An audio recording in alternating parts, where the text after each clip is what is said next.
Pastor Pete, thought it would be a great way to bring the congregation together and maybe find out who made the best banana bread in town. On the day of the bake-off, the church hall was filled with the delightful aroma of baked goods. There were cakes, pies, cookies, and even a suspicious-looking casserole that Mrs. Jenkins had brought, which she insisted was famous but no one had ever tasted. As the judges, a panel of 3 elderly ladies known as the Cookie Committee, sat down, the competition heated up.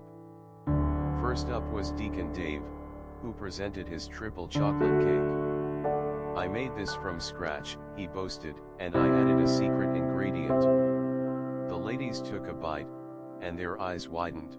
"What's your secret?" one asked. "A whole can of soda," he exclaimed. The ladies smiled politely, but you could tell they were thinking, "This is why we pray for moderation." Next was Sister Sue, who brought her famous banana bread, claiming it was heavenly. She gave everyone a slice, and the ladies were impressed. "This is divine," they said.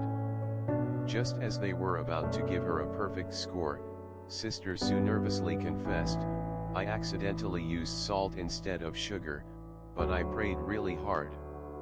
The ladies exchanged glances, trying not to laugh, and gave her a solid score anyway.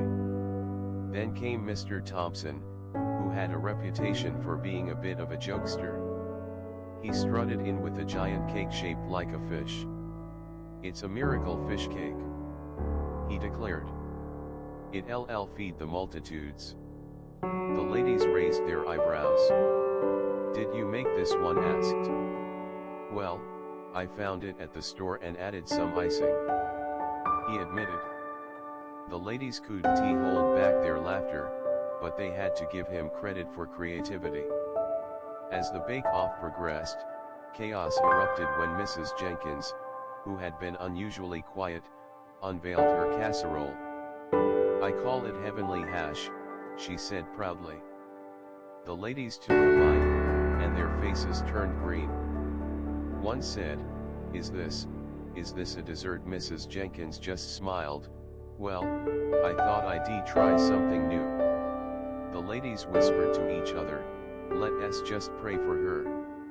Finally, it was time for the winners to be announced. Pastor Pete cleared his throat and said, "In third place, we have Mr. Thompson and his miracle fish cake." The audience clapped, mostly out of confusion. In second place, Sister Sue with her adventurous banana bread. Cheers erupted.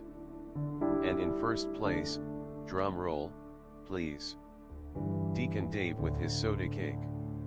Deacon Dave was ecstatic, but as he took a bow, he accidentally knocked over the fish cake, which rolled across the floor and landed right in front of Mrs. Jenkins.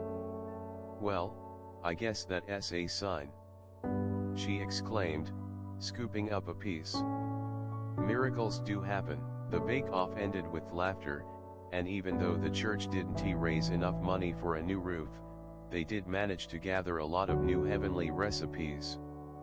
And from that day forward, every church event included a strict rule: no one is allowed to bake unless they are blessed.